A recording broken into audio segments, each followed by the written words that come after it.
Hello everyone and welcome to another episode of Ascension Teachings, and now we're going to cover psychic senses. So let's look into them. So clairvoyance, seeing.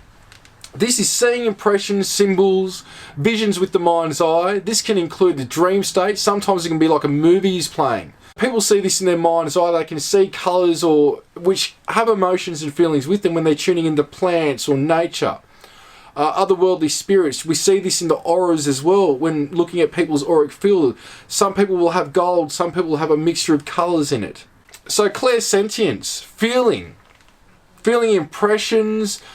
This can also include insight and communication. This is where empaths are operating a lot of the time. They're feeling stuff, they're feeling emotions, they're feeling illnesses. Like you could be coming into the presence of somebody with a sore shoulder and then all of a sudden your shoulder starts to hurt until you get out of their presence again.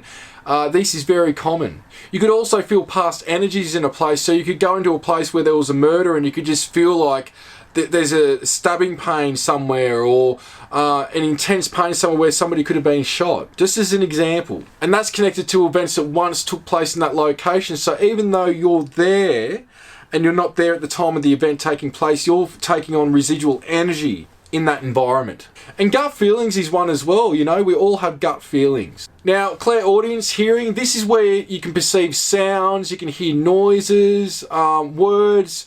It could be from a past loved one or it could be from otherworldly beings. That's to give you an idea as well. So this is where we hear sounds. Like I said, it could be from a past event, something going on, you happen to be there and you can hear stuff just for a second, but nothing's there. It's unexplainable. Claircognizance, knowing. So this is what I was saying before, a knowingness. So a knowingness is something to be true, but you're not sure how. And also this can be like a download or a knowledge bomb, where there's just all this knownness and data coming through for you. Clairscent, smelling. So this is where you gain insights on, it could be through communication or past things that are happening in your environment through smelling. There might be scents, perfume, things like that, and it's perceived psychically, but it does come through into the five sense reality in terms of the sense of smell. Clairgustance, tasting. So this is physically where you get a taste. It could be from an event, so you could taste like fairy floss, and there might have been a fair that you're at, but now it might be just like grounds where nothing's happening there. It just could be like camping grounds or something like that, but once there was a fair there, you could be tasting hot dogs or something like that, just as an example. Even if you're around loved ones that are passed, if they loved eating say pies or burgers, you could taste that. Or you might even get the taste of root beer in your mouth, and it could be a communication from a loved one coming through. Psychics do that. They might walk into a house where somebody's passed away. As an example, they're tasting root beer, and the person who owns the home that knew the person that passed away, they'll be like, geez, they love root beer. There's no way this person could know that.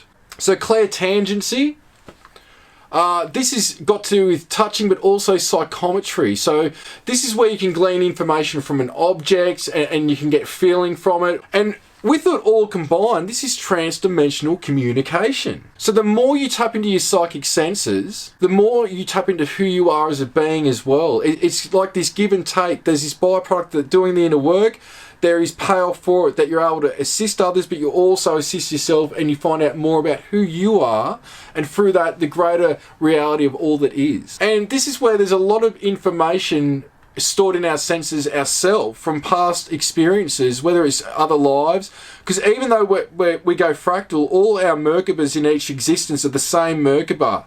They're it's the way that I can describe it. So imagine one Merkaba, but then you holographically replicate it and you're having different existences. All those Merkabas are really on a same frequency, tuned in, tapped into each other, and they've got basically your soul memories, wisdom and knowledge all in that, which is independent for each and every being, but that is a part of the overall collective. So telling the difference between your higher self, your guides, other aspects, ETs, what have you, and even negative influences. Very easy. Like I've said, divine communication from your God self is instantaneous.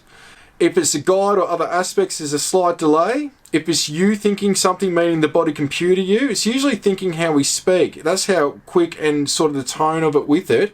And negative influences will all be negative. It's not your stuff. It's not your thoughts. And this is where there can be psychic turbulence or many different factors at play, like we've talked about throughout this season. Now, if you want to go further down this path, before testing your psychic senses, think about what you're already good at, because we're all good at something when it comes to these senses. Whether we realise it or not, think about how intuitive you are. Think about how sensitive you might be. Think about you might be great at seeing stuff with your mind's eye. The knowingness, taste, smelling things. We're all good at one of these things I've found over many years of doing this now. So while we're on the topic, here's some psychic abilities that I found on Wikipedia as well, which I thought were interesting. So let's look at them. Apportation, the ability to undergo materialisation, disappearance or teleportation of an object. Astral projection or mental projection, the ability to voluntarily project the astral body consciousness being associated with the out-of-body experience, in which the astral body is felt to temporarily separate from the physical body. So what's happening is it's like a part of you going out from the light body still. The light body's always connected to the physical body in a living state, but what happens is part of it can go off. It can like divide like a cell divides in two. Automatic writing, the ability to draw or write without conscious intent. So this is where a lot of people will tune into spirits or guides and they'll just start writing. Or a past spirit at a location, you could start writing information where you could solve a murder or get insight to why the activity is going on there and why that spirit may still be around. Divination, the ability to gain insight into a situation using occult means. Dowsing, the ability to locate water, sometimes using a tool called a dowsing rod. Energy medicine, the ability to heal with one's own empathic, etheric, astral, mental or spiritual energy. Basically what I would say is what's happening with proper healers is they're using source energy to come through and they allow it to go where it needs to go. It's operating on the blueprint level of the body, the auric field, the non-physical aspect, and as above so below, it affects and can clear things on the physical level. There are really no healers. It's really allowing and holding space for source energy to come through and being a conduit for that. And that's really how proper healing works. Levitation or transfection, the ability to float or fly by mystical means. Mediumship or channeling, the ability to communicate with spirit. Precognition or premonition, the ability to perceive future events. Psychic surgery, the ability to remove disease or disorder within or over the body tissue via an energetic incision that heals immediately afterwards. Psychokinesis or telekinesis, the ability to manipulate objects by the mind, so moving objects with the mind. Psychometry or psychostropy, the ability to obtain information about a person or an object by touch. Remote viewing. Telesthesia or remote sensing, the ability to see a distant or unseen target using extrasensory perception, ESP. Retrocognition or postcognition, the ability to supernaturally perceive past events. Telepathy, the ability to transmit or receive thoughts supernaturally. So there's just some added ones as well. So there's different levels to the psychic senses. And there's always room for development no matter how good we are. It's just that drive and that passion depending if that's what you want to do. So how to test your psychic senses? Let's look into this. Here's some ideas and exercises. One of them here is closing your eyes and practice counting the numbers 1 to 10 and actually seeing them and visualizing them as you go along. You can also do this with the alphabet. So just when you've got time, if you want, as an exercise to develop the mind's eye, the pineal gland, close your eyes and with your imagination, again, imagination's creation, visualize seeing 1, 2, going all the way up to 10 or going through the alphabet, seeing each letter. You could make it so they're white or they could be different colours each one. You could play with it and hold on to a number or a letter. That's one way. Also, getting a deck of cards. And what you could do is shuffle them and make sure that the backs of the cards too, you don't see it. Pull a card out, put it down. A lot of times people, as a way to focus intention, they hover their hand above the card. What you do is you do that and see what colours, objects come to mind. You might see a heart. There could be a type of being or an angel if they're angel cards. Preferably just getting new cards that you don't know much about and just going through them, and you'll start to go, all right, I've got a blue, red, and there's a green colour I'm perceiving. and I'm seeing a flower, you might turn it over and it could be a forest with a flower in it, but those colours are involved in that card. You can see those colours in that card. So it's not like you're getting everything, but you're getting little hits here and there with what you're perceiving. Psychometry exercise. So what you could do here, and I've been doing this for years on and off, but you could get somebody's keys, you could get somebody to, for an example, say to a friend or family member, have you got a personal object that's meaningful from a past relative, or something that has got a story to it that nobody knows about, especially me? And would you be willing just to hand it to me? I'll hold it in front of you and see what I get psychically through psychometry. And from that, hold the object, set an intention of, all right, what's connected with this? Is there a male or a female connected to it? Or is it a child? Is there an event or something that comes through? Or like a job that they had with like a janitor or a police officer or something like that? Start tuning in. Go with the impressions that you get straight away.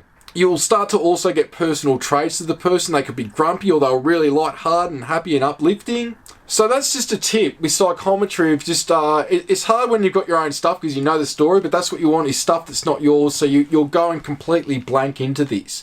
That's where you get results, and you're pushing yourself. You're really pushing yourself. Now, you could use the psychometry exercise with any of the psychic senses. Pretty much all of them may even come through with it. But with clairsent, what you could do is get somebody to give you a photo, maybe flip it over so you don't see what the photo is, hold your hand over it, and start taking notice of smells coming through. So it could be like a birthday, and you're smelling a birthday cake, or the smell of smoke from a candle being burnt out, or lollies, you know, if it's a child's party, or alcohol if it's an adult's party, or something like that. That's one way.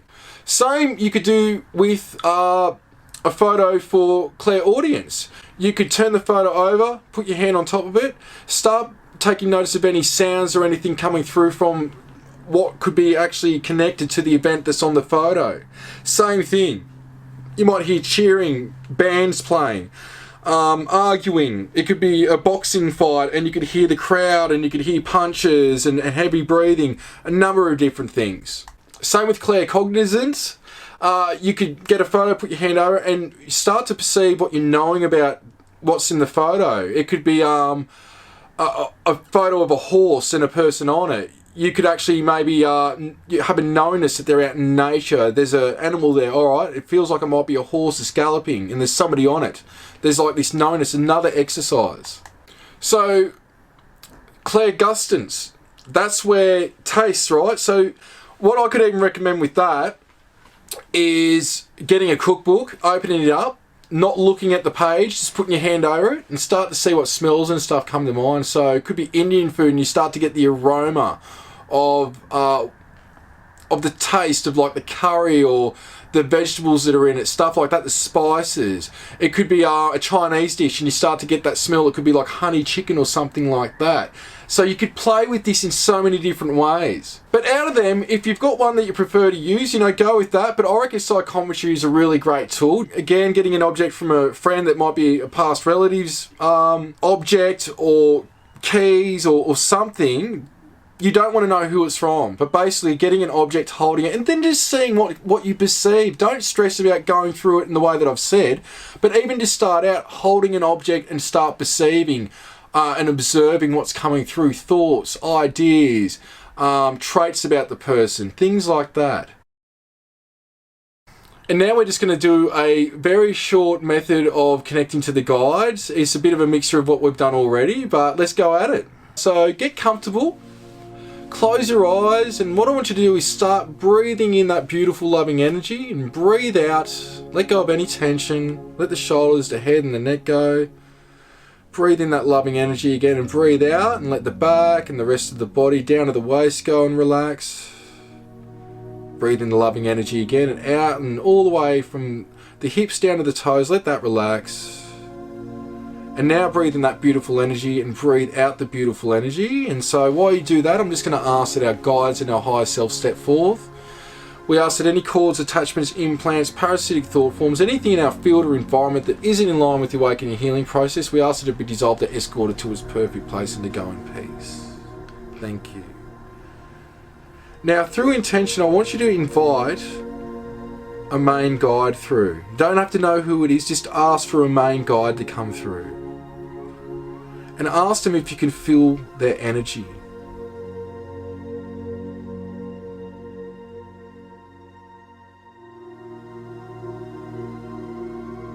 And don't try to think, but just start to observe.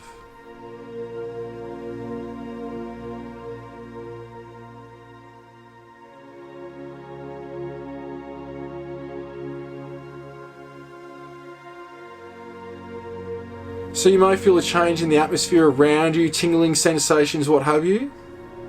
And that's good.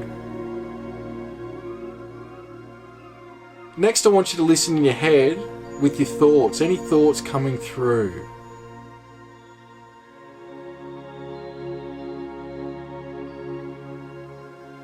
Next, I want you to ask, what's their job? And see what thoughts come through about what their job is with you.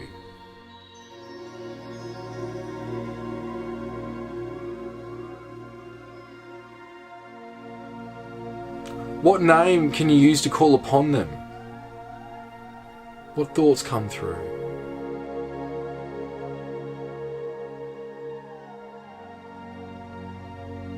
And always go with the first thought.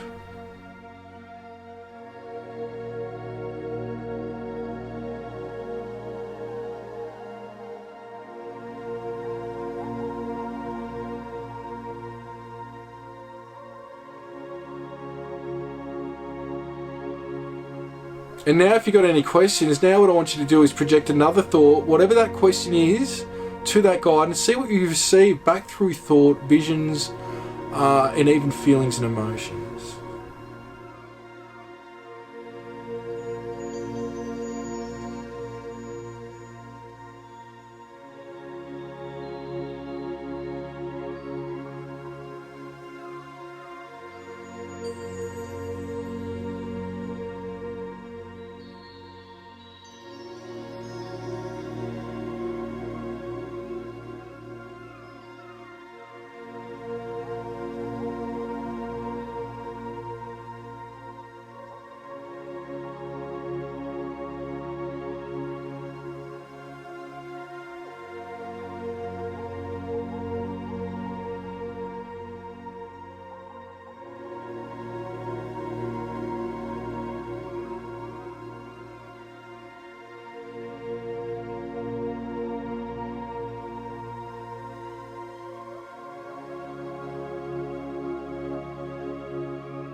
Great. When you're ready, come back to the body.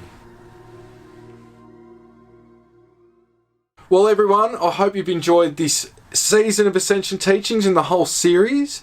And thank you so much for the comments, the support, the emails. Much love and gratitude, and thanks to every single one of you amazing, powerful beings.